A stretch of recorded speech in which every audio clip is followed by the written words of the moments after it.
इसी प्रकार से महाराज श्री के श्रीमुख से कथा प्रसंगों का निरंतर आनंद लेने के लिए पूज्य श्री के आधिकारिक YouTube चैनल को जरूर सब्सक्राइब करें और बेल आइकन को दबा दें।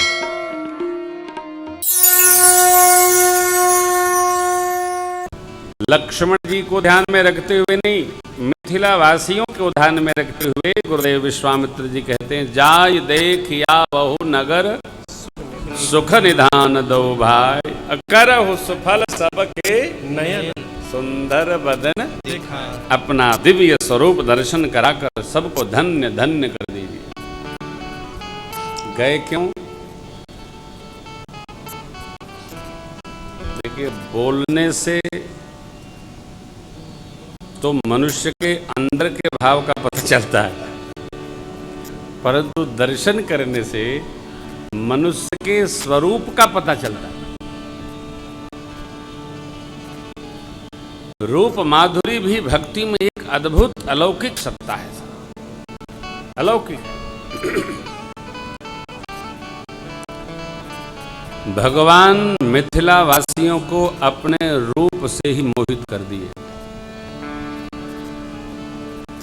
और जब सरकार ने दर्शन कराया है अपने दिव्य स्वरूप का, तो सारे नगर निवासी, अरे देखन नगर भूप सुत आए, समाचार पुरवासिन धाये, धाम काम सब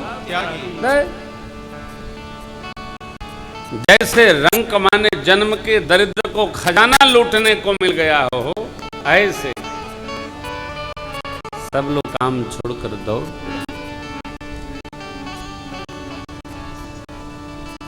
गांव में आज भी यज्ञ और कथा होती है ना, लोग टूट पड़ते, दौड़ पड़ते। क्यों? अरे भगवान की चर्चा हो रही है, चलो भगवान के लिए यज्ञ हो रहा है, टूट पड़ते हैं लोग। कमी नहीं आई, न लोगों की भक्ति में कमी आई है, न लोगों की भावना में कमी आई है। लोगों में भक्ति भावना पहले से अधिक दृढ़ हुई है। जिस गांव में मंदिर नहीं थे, गांव में मंदिर बनने लगे। शहरों में तो नित्य सत्संग प्रारंभ हो गए, चलते रहता है।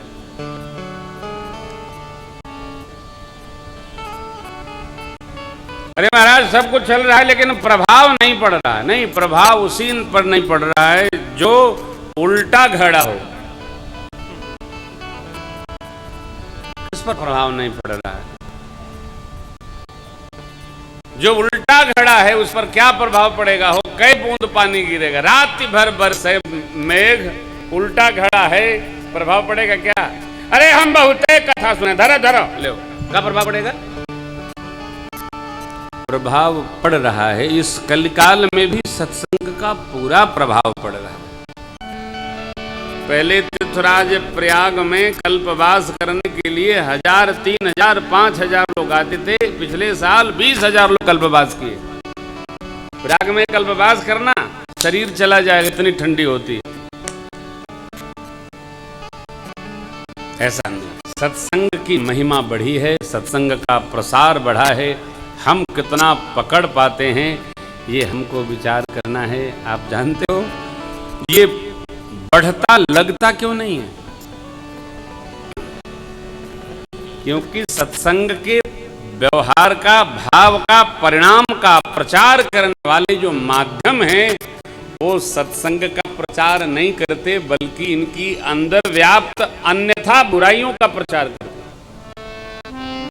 आदमी लाख सत्संग करे, जब उसको बुराई पढ़ने में आती है तो बेचारा शांत हो जाता है। साहब समाज बड़ा विघटित है, बहुत बुरा। कहाँ बुरा समाज है? समाज ये कलियुग सतयुग से भी अच्छा है। देखो, मनुष्य के विपत्ति का एकमात्र कारण है, जहां रहता है वहां रोता है, जहां नहीं रहता उसकी कल्पना करके सोता है और केवल दुखी रहता है। आज का समाज बहुत अच्छा है, सत्संग का समाज है। कहीं भी लेकर के ठाकुर जी की पोथी और गाने लगिए, 50 लोग आके अपने आप बैठ जाएंगे। हम जानते हैं, हम जानते हैं, हम देखें लोगों। आप भी इसका अभ्यास करिए। समाज बहुत अच्छा है, कलिकाल का समाज बहुत अच्छा है। सरकार मिथिला में प्रवेश किए, 8 सखियां अपने अपने भाव से सरकार के स्वरूप का दर्शन करती हैं। ब्रह्मा जी के 4 मुख, शिव जी का विकट वेश, विष्णु भगवान की 4 भुजाएं। सखी अरे ऐसा कौन है, करोड़ों करोड़ों कामदेव ने उछावरे, ये है कौन? दूसरी ने परिचय बताया, तीसरी ने संकल्प सुनाया, चौथी ने समस्या खड़ी कर दी। सखी काश महाराज देख लेते तो इस सांवले वाले से ही श्री जी का ब्याह हो जाता। 5वें चुप कर, महाराज ने ही सम्मान किया है, राजा है, अविवेक का त्याग नहीं करेंगे। छठी ने कहा भगवान ब्रह्मा ने पुण्य सजोया होगा तो ये सांवले वाले ही मिलेंगे। 7वीं ने अपना कहा, अरे ये बताओ क्या शिव जी का इतना कठोर पिनाक इनसे टूटी?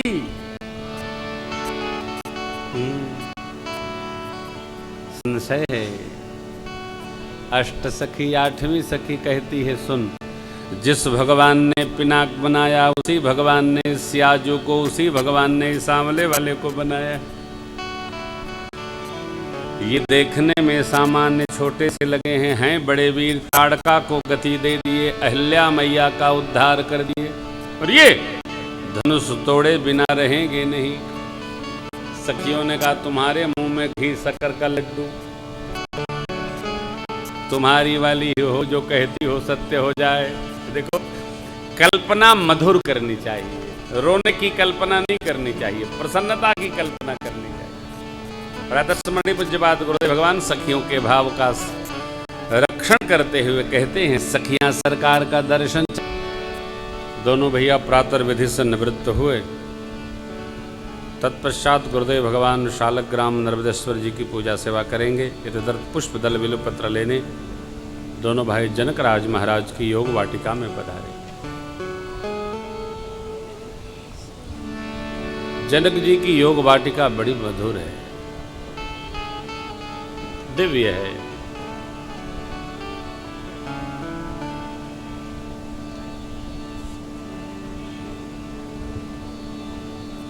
योगी की वाटिका है। मनुष्य के 3 रूप हैं, योगी, उपयोगी और भोगी। संसार में हम इतना रहें जितना हम योगी बने रहें। सुख भी चाहिए तो उपयोगी बने रहें, केवल सुख के लिए चलेंगे तो रोगी हो जाएंगे।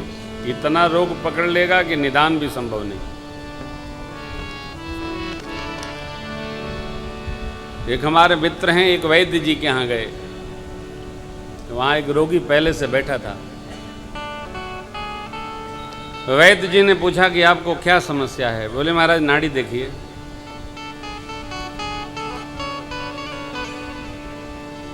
आपको तो कोई बीमारी नहीं है। तो रोगी बताने लगा, महाराज मुझे कम से कम 17 बीमारी है। क्या? शुगर है, बीपी है, गैस है, भोजन पचता नहीं है, सोता हूँ तो नींद आती नहीं है, सिर में दर्द रहता है, घुटने में दर्द है।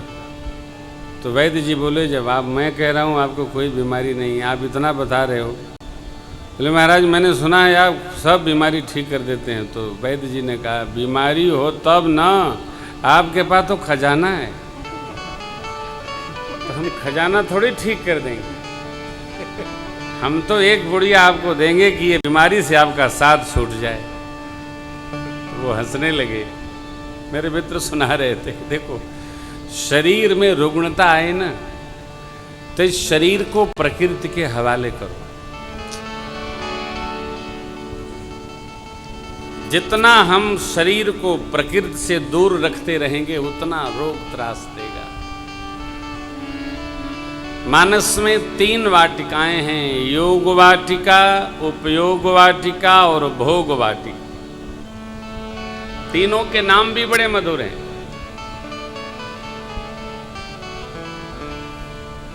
ये सुंदर वाटिका है, क्योंकि यहाँ जो निवास है माँ का वो सुंदर सदन है। ये सुंदर वाटिका है, सब प्रकार सुंदर है हो।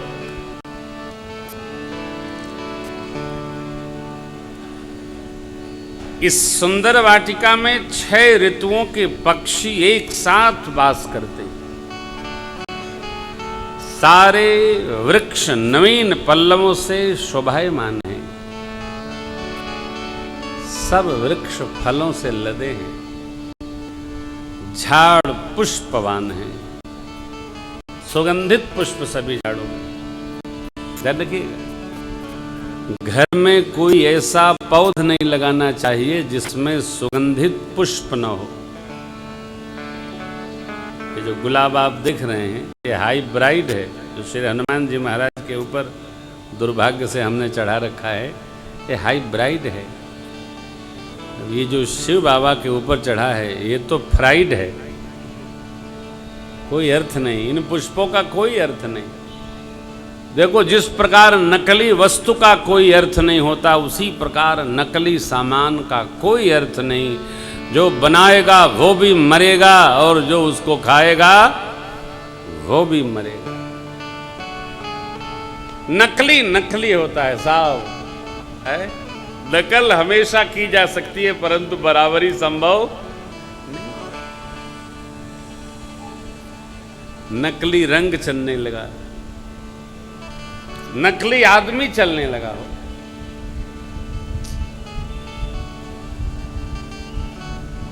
क्या क्या नकली, शहद तो नकली मिलती ही है, घी भी नकली मिलने लगा। दोनों मिला के खाओ तो जहर संखिया बन जाता है, लेकिन अब कितनों मिलाओगे, अब कुछ नहीं होना है। लेकिन कोई प्रयोग न करना, माफ करना, कुछ नहीं होना।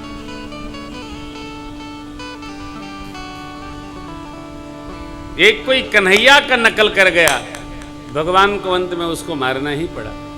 क्या नाम था उसका? कौन री? जो भी अपने नाम वासुदेव लिखता था। नकल, भगत को नकल नहीं करना चाहिए।